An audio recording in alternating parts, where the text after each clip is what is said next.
eteenpäin. Kyllä kiertää. Siltä pystyy polkemaan, mutta voimasiirto on turha hepponen tähän näin. Tää on projektiaste tosiaan. Niin. Toivottavasti joka omistaja tekee jotain pientä kehitystä. Niin. Ja Nyt mä en tiedä mihin mamman pyörä puretaan.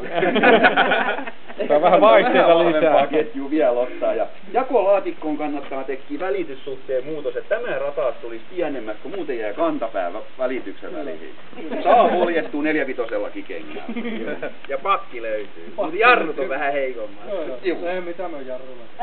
Tekstikiestin pystyy hyvin kirjoittamaan liikennevalossa, eikä tarvitse laittaa jalkaa maahan. Okei.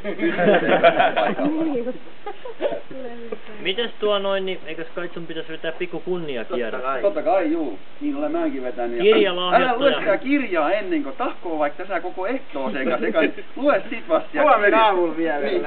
Ja mä luulen, että sä tiedät sen, mitä siellä kirjassa lukee jo entuudestaan. Okei. Kaikki muut saa tietysti täyttää nimeä ja pistää.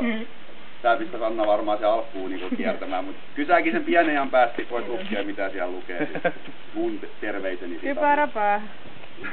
Joo. Sitten yksi Pekkanen kysymys, niin saako sillä keulia?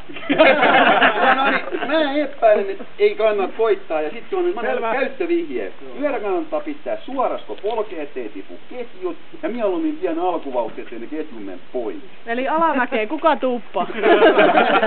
Ja mennä vaan. Hallinta. Ei tuota vaan ohi mitään. Kyllä sieltä mahtuu.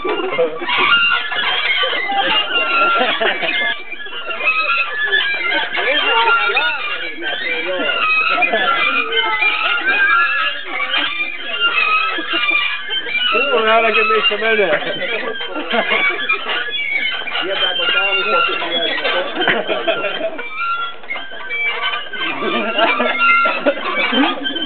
Voi olla viisaampi höllää nyt, ennen kuin on tuolla mennyt. Eikä